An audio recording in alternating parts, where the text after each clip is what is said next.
Alright, let's talk about what happened in Amnesia the Bunker, why don't we?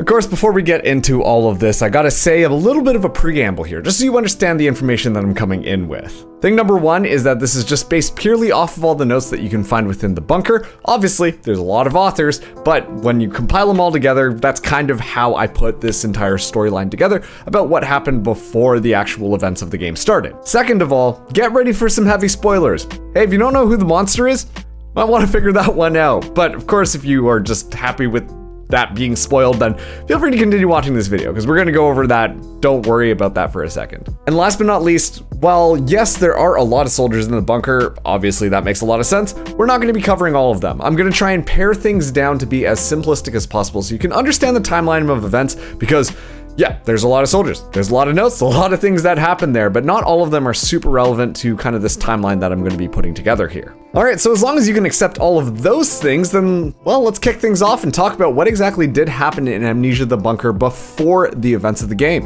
All right, so starting things off, we know the setting already. This is World War I. We're following a bunch of French troops in their lovely little trench, and they're on the opposite side of the German squad because, well, it's World War I and everyone is digging up their trenches and not really going out and actually fighting each other. Now, as the French troops just decided to hang out in their bunker, Fournier, who is the head officer of the entire bunker, I think the official status is like sergeant or something, or commanding officer, can't remember right now. Fournier orders the expansion of the bunker, assuming that, you know, maybe they can get a little bit more ground and that way they've got a little bit more room to work with.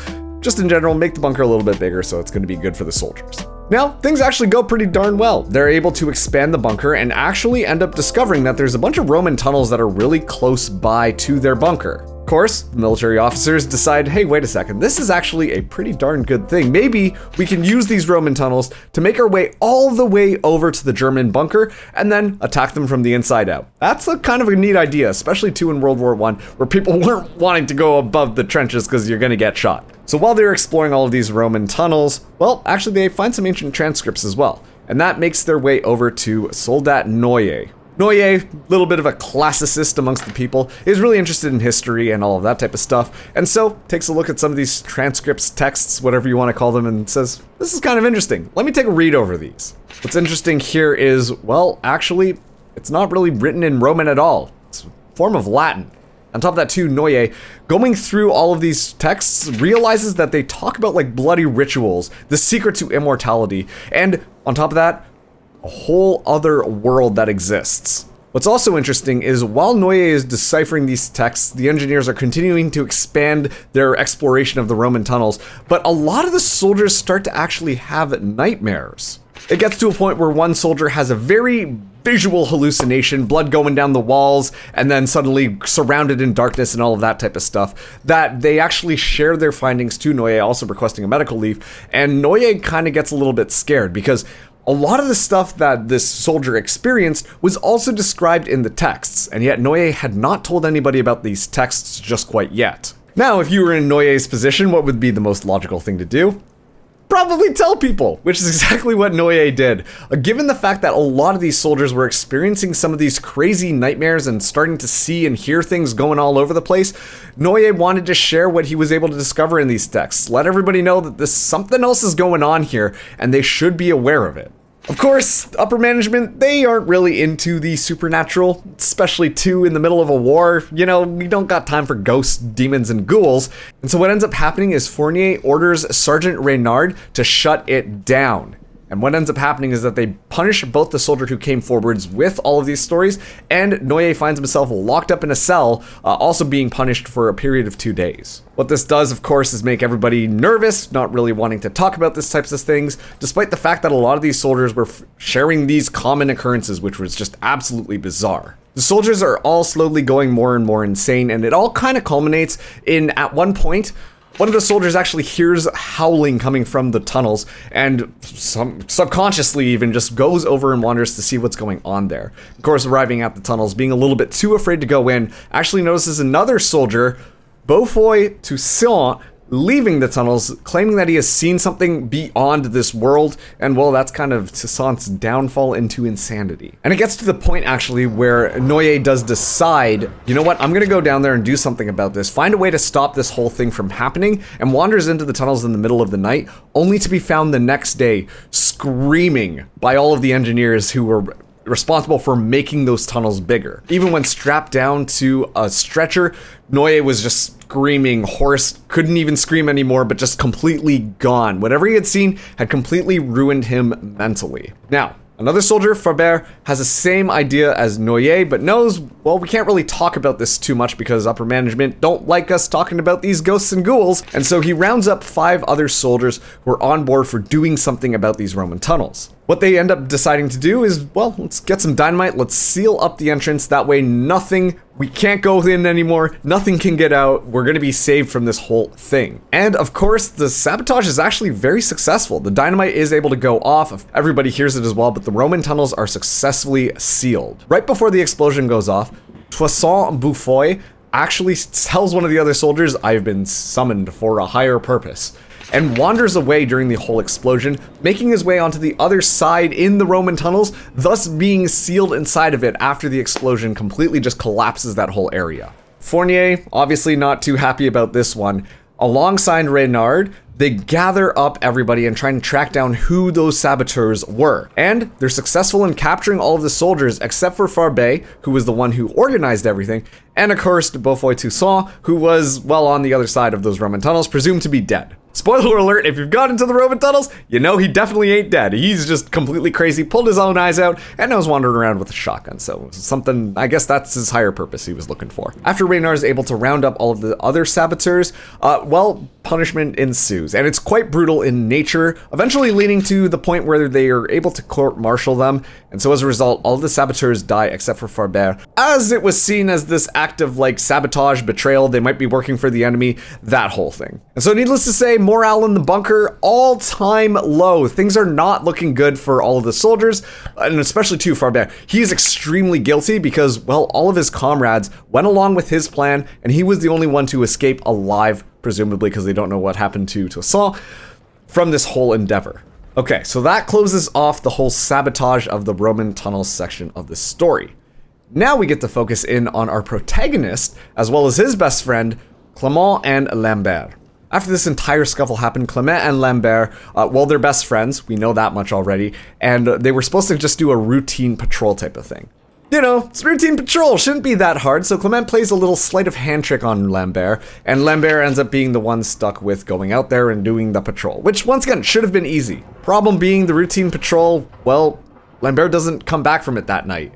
And obviously, Clement starts to realize, I might have just killed my best friend. The guilt starts to really weigh on him, and it's not looking too good, all things considered. He even tries to bring it up to all of the other soldiers, being like, hey, like, Lambert hasn't come back, should we do something about that? And while they're all drinking and partying, being like, you know, the war sorts out itself, I guess. Which, obviously, Clement, that was not what he wanted to hear. Then the next night, Clement actually decides, you know what, I have to go out there and do something because he's just feeling so guilty. And that's where we see that introduction cutscene where Lambert has fallen into this massive crater, and so Clement goes in there and gets a little bit of the water because obviously Lambert was just collapsed there for who knows how long, and gives him the water before carrying Lambert out of the crater. Unfortunately, the Germans did catch on to this whole scheme and started to bombard the two as they were trying to make their way back to the bunker, and that is the explosion that was responsible for knocking Clement unconscious and causing the amnesia there. What's interesting, though, is immediately after getting the water, Lambert makes a full physical recovery and, in the event of that explosion, was actually able to carry Clement all the way back to the bunker and make sure that he is safe. And, well, this is where things start to get interesting, because Lambert starts to notice that he is physically at his peak despite some of those injuries that he had received where he was pretty much on the brink of death. On top of that, too, he's starting to have nightmares and dreams, visions of something greater, a greater purpose, much like what Toussaint was kind of seeing when he ventured into those Roman tunnels and then eventually got lost in there. And it's at this point that Lambert starts to turn into the beast every single night. While it's only limited to nighttime at first, he doesn't remember transforming to the beast at all, but all of the other soldiers start to hear that scratching, hear people roaming the halls, namely Lambert turning into the beast, and they get very unsettled. What ends up happening then is Lambert, worried that maybe there's another sabotage attempt going on here, orders Reynard to start doing night security patrol. You know, make sure no one is doing anything sus, everyone's doing all right, and that way we don't run the risk of having another saboteur blow up our tunnels again. And then shortly after Reynard starts to take up the night shift, he is brutally murdered and torn apart by the beast at night. You might have recognized this little photo here, Reynard's corpse, just absolutely brutalized. And of course, you know, when you see this, you don't really want to show the soldiers because it's kind of all messed up, and that's exactly what happens. They make sure that none of the soldiers get to see Reynard's corpse, and they say that this was a murder done by, at minimum, 2 people within the bunker. And so a lot of distrust starts to go throughout all these soldiers. But once again, remember what happened when some of them spoke up about these spooky nightmares and spooky visions happening and all of that type of stuff. Severely punished and locked up in prison. And so none of the soldiers really talk to one another at all. And so these nighttime noises continue while Lambert continues to lose his mind, feeling like he must serve this bloody purpose. And eventually the soldiers, kind of getting really scared about things, really just kind of cower in fear. It isn't until Lambert, feeling so guilty about having all of the saboteurs killed, seems he gets some sort of like, yes, this is the purpose. This is why I was kept alive this entire time. I am here to kill the beast because this howling was exactly what I recognized back when the tunnels were still open. And so one of the nights when the beast comes out to try and attack one of the soldiers, Lambert runs out, pistol loaded, shoots it up a couple of times. The soldiers celebrate, woohoo, it ran away, we are successful, only for the beast to return a couple minutes later and completely swallow Lambert up. And it's in this public display that all of the soldiers start to basically go insane, including all of the leading officers as well. After this murder, Lambert completely just gives into it and then becomes the monster full time, running around and basically just murdering all of the soldiers stuck inside the bunker. Of course, the officers try to deal with this, but it doesn't quite go well, and they all start to lose their minds to fear, understandably so, because there's just this unkillable beast running around your own home and murdering everybody that it sees, and they decide to flee, sealing the entrance to the bunker, sealing all of the soldiers inside of it, leaving the beast to just completely roam free. Of course, a couple of them do leave a couple of notes behind, allowing for the arsenal as well as the detonator to be discovered by Clement when he wakes up, but just in general, they hightailed it out of there and sealed all the soldiers, leaving all of them to get massacred by the now transformed Lambert. And that's where our story begins. Clement wakes up, no recollection of anything that had happened since he went down into the crater, and now there's a beast running around and everybody inside the bunker is dead. Okay, so that kind of wraps up Amnesia the Bunker's main storyline, but hey, if you've played some of these other Amnesia games, you know that there's a couple of recurring elements that are going on here. Of course, you might be familiar with what this other world might be described as a lot of the soldiers were experiencing it in their nightmares, and of course, it is literally the other world, which was explored a lot more in Amnesia Rebirth. Also, too, you might notice that Lambert, who turned into the monster, well, that monster is honestly just a ghoul. If you paid attention to Amnesia Rebirth, you know that there's a lot of these rituals where they have to drink this sacred fluid, which turns the people into ghouls, which was kind of the whole issue with Tassi going around. Lambert literally got the exact same thing. That water that Clement gave him early on, well, that started his transformation into turning into a ghoul. And on top of that too, if you did walk around those Roman tunnels as well, you might have noticed a lot of shadowy figures running around. And those are the wraiths that actually come from the other world as well. You fight them in Rebirth, but in this one, they're just kind of there for spooky ambiance and can't really be interacted with at all. But a lot of these notes, they just match up perfectly with a lot of the rules that have been described in how the other world operates, how a lot of these rituals operate, and how, you know, these ghouls are going out there to try and steal the life force for other people just to give it to their queen who exists in the other world. And, well, I think that kind of puts a bow on it. Now you have a bit of an understanding as to where Amnesia the Bunker fits in with the greater Amnesia verse, in addition to just really unpacking what happened there at the end of the game. End of the game? I meant the beginning of the game, because this all starts before the actual game starts. But it is really interesting. I do like looking at Amnesia the Bunker just on its own as its own individual thing,